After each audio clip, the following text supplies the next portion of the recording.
Last week, a press release from Seoul, South Korea, sent a shockwave through the global technology sector. It wasn't a new smartphone, it wasn't a new television, it was something far more consequential. Samsung SDI announced that their pilot line for all solid-state batteries is fully operational. They are not just testing anymore, they are preparing for mass production. The specs are terrifyingly good. A battery that charges in 9 minutes, lasts for 20 years, and drives for 600 miles on a single charge. To the average consumer, this sounds like salvation. It is the holy grail of green energy. It spells the end of range anxiety. It means the electric car is finally ready to kill the gasoline engine. But while the tech blogs were popping champagne, a very different group of people was breaking into a cold sweat. In the boardrooms of the world's largest solar panel manufacturers, in China, in Germany, and the United States, executives are realizing that their business model is about to face an existential threat. Why? Because Samsung's Miracle battery has a secret ingredient. It doesn't just use lithium, it relies on a revolutionary composite layer made of silver carbon. For the last 10 years, the global silver market has been an uneasy piece. The solar industry has been the undisputed king, consuming nearly 20% of the annual global silver supply. They built their entire supply chain on the assumption that silver would always be available and it would always be cheap. That assumption just died. A new challenger has entered the arena. The global automotive industry is coming for the silver supply, and they are bringing a checkbook that is 10 times larger than anything the solar industry can match. We are witnessing the start of a silver civil war. This is a zero-sum game. The Earth's crust is finite. We dig up approximately 830 million ounces of silver a year. We cannot magically double that number overnight. The geology does not support it. The mining infrastructure does not exist. Therefore, the math is brutal in its simplicity. We do not have enough silver to support a massive expansion of solar power and a massive revolution in solid-state electric vehicles at the same time. One industry will secure the metal and thrive. The other will be starved of resources and wither away. This is not just a story about a battery. It is a story about industrial cannibalization. It is a story about what happens when two unstoppable forces collide over an immovable object. The Green New Deal is about to tear itself apart from the inside out. To understand why this war is inevitable and why it cannot be stopped, we have to leave the world of economics and enter the world of chemistry. We have to dissect the battery itself. For decades, the lithium-ion battery has been the workhorse of the modern world. It powers your phone, your laptop, and your Tesla. But it has a fatal flaw. The anode, the negative side of the battery, is made of graphite, carbon. Graphite is cheap and abundant, but it is chemically weak. When you try to charge a graphite battery too fast, or when you overcharge it, the lithium ions don't absorb smoothly. Instead, they build up on the surface. They form jagged, needle-like metallic spikes called dendrites. Imagine tree roots growing through concrete. These dendrites grow sharp and strong. Eventually, they pierce the separator, the safety wall inside the battery. When that happens, you get a short circuit, you get thermal runaway, you get a fire that cannot be extinguished. This is why your old EV takes 45 minutes to charge. The charging speed has to be throttled to prevent these deadly spikes from forming. Enter the solution: silver. Samsung, along with other pioneers like QuantumScape and Toyota, has solved the dendrite problem by removing the graphite anode and replacing it with a silver-carbon Ag-C composite layer. This layer is incredibly thin, only about 5 micrometers thick, but it performs a chemical miracle. Silver has a unique electrochemical affinity with lithium. It doesn't just hold the lithium, it alloys with it. When the battery charges, the lithium ions rush to the anode. Instead of piling up and forming spikes, they dissolve into the silver. The silver acts as a buffer layer, a soft, welcoming landing pad. It distributes the lithium ions perfectly flat, like spreading butter on toast. No spikes, no dendrites, no fires. Because the dendrite risk is gone, you can pump energy into the battery at a ferocious speed. That is how they achieve the 9-minute charge time. It is physically impossible to do this with graphite. You must use silver. Critics will say they will find a substitute. They will use copper or aluminum. This is false. Copper does not alloy with lithium, it blocks it. Aluminum reacts too violently and expands, cracking the battery.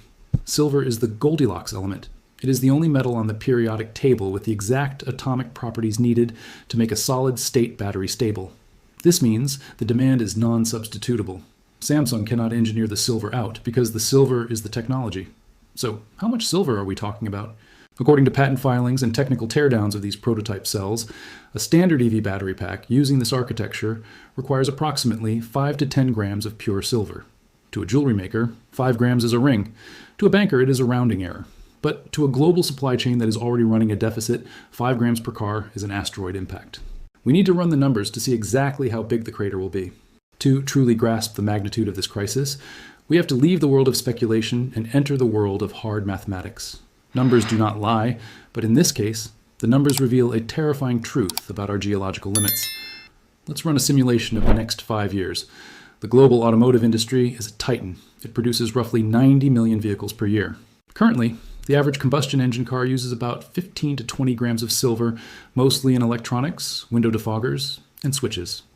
The average electric vehicle, EV, uses more, closer to 30 to 40 grams, because of the intense wiring and battery management systems. But the Samsung solid-state battery changes the equation completely. It adds a new layer of silver consumption that did not exist before. Let AS take the conservative estimate from the patent data, roughly 10 grams of silver specifically for the anode layer in a standard 80 kilowatt-hour battery pack. Now, let's assume Samsung, Toyota, and Volkswagen succeed in their commercialization plans. Let's assume that by 2028, just 20% of the new global car market adopts this superior solid-state technology. That is 18 million vehicles. If you take 18 million vehicles and multiply it by that extra 10 grams of silver, you get 180 million grams of new silver demand. When you convert that to troy ounces, the standard trading unit for precious metals, it equals approximately 5.8 million ounces. You might say, 5.8 million ounces? That sounds manageable. The world produces 830 million ounces a year. But here's where you are missing the bigger picture. That 5.8 million is just for the anode. You have to add that to the existing 30-40 grams already used in the rest of the car's electronics. Suddenly, a solid-state EV isn't consuming 30 grams, it is consuming 50 grams. It is approaching nearly 2 troy ounces per vehicle. Now run the math again. 18 million cars x 2 ounces per car will cost 36 million ounces. And that is just at 20% market penetration. What happens when it hits 50%? What happens when governments ban gas cars entirely and we hit 100%? At 100% adoption, the global car industry would require nearly 180 million ounces of silver annually. Now, look at the global supply. The world's mines produce roughly 830 million ounces, but that supply is already spoken for. The solar industry already devours nearly 200 million ounces and rising fast. The electronics sector takes another 300 million. Jewelry and silverware take 200 million. Investment demand, coins and bars, takes the rest. The bucket is full. In fact, it is overflowing. We have been running a structural deficit for 4 consecutive years. We are already digging into above-ground stockpiles just to keep the lights on. There is no slack in the system. There are no extra 36 million ounces lying around for Samsung to take. If the auto industry suddenly demands this massive injection of silver to build their new batteries, it cannot come from the mines. It takes 10 to 15 years to discover, permit, and build a new silver mine. The geology cannot respond fast enough. So if the supply is fixed and the demand is vertical, the silver has to come from somewhere else. It has to be taken from another industry. The auto industry cannot create new silver. They must steal it. And the victim standing right next to them, holding a bag of 200 million ounces, is the solar industry. This is the math of extinction. One industry must contract for the other to expand. In a resource war, the winner is not the one who needs the resource the most. The winner is not the one who is most virtuous or green. The winner is simply the one who can afford to pay the most. To understand who survives the Silver Civil War, we have to look at the economic concept of price elasticity. Let S look at the economics of a solar panel manufacturer. Let S call them Solar Co. The solar business is brutal. It is a race to the bottom. They compete on pennies per watt. Their profit margins are razor thin, often in the single digits. Crucially, silver paste is the second most expensive component in a solar panel, after the silicon wafer itself. Silver represents a huge percentage of their total manufacturing cost. If the price of silver doubles from $30 to $60, SolarCo is in big trouble. Their manufacturing costs spike, their thin profit margin evaporates. They start losing money on every panel they ship. They either have to raise prices, which kills demand for solar, or they go bankrupt. The solar industry is highly price sensitive. High silver prices are an existential threat to their business model. Now, look at the predator, the auto giants. Look at Samsung, Toyota, or Tesla. What happens if silver doubles to $60? The cost of the silver in the car goes from $60 to $120. Does Toyota care? No. Does the customer buying a $50,000 car care if the price tag increases by $60? No, they won't even notice. The auto industry is price inelastic. This is the mismatch that determines the outcome of the war. When the supply squeeze hits and there isn't enough silver for everyone, Samsung and Toyota will simply outbid the solar companies. They will walk into the refinery and say, "We need the metal. We will pay $50 an ounce. We will pay $100 an ounce."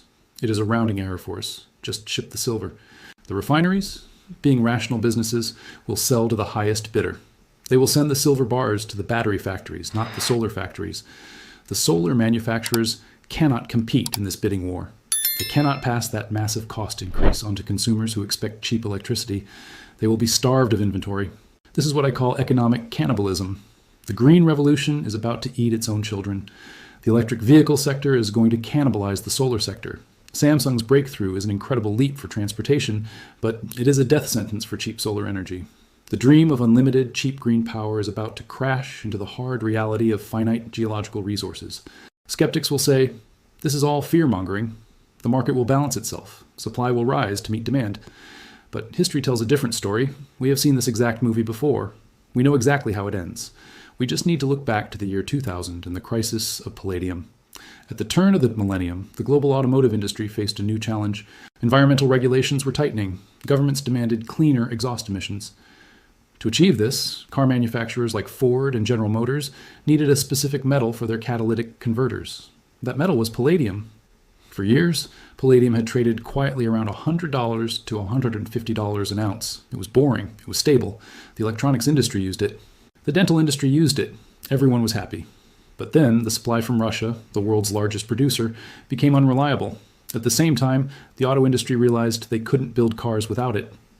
What happened next was a textbook example of industrial panic. Ford Motor Company didn't just buy what they needed for the month. They panicked.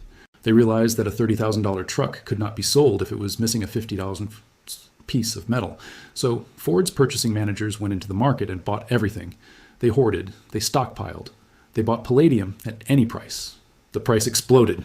It went from $150 to nearly $100 an ounce in a matter of months. It was a 10x move. And here's the crucial part.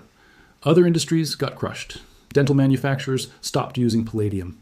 Electronics companies scrambled to find inferior substitutes. They couldn't compete with Ford. Ford had the deep pockets. Ford had the inelastic demand. Today, silver is in the exact same position as palladium was in 2000. The auto industry is facing a new mandate: go electric. To achieve this, they need a specific metal: silver. The supply is unreliable, structural deficit. And the auto giants have the deep pockets to panic buy the market into oblivion. When Samsung and Toyota realize that there isn't enough silver for everyone, they won't wait. They will do exactly what Ford did. They will hoard. They will secure strategic stockpiles. They will buy the mines. And the solar industry will be the dental industry of this cycle, the smaller player who gets priced out of the market and left to die. So the battle lines are drawn. The armies are mobilizing. The civil war for silver has begun.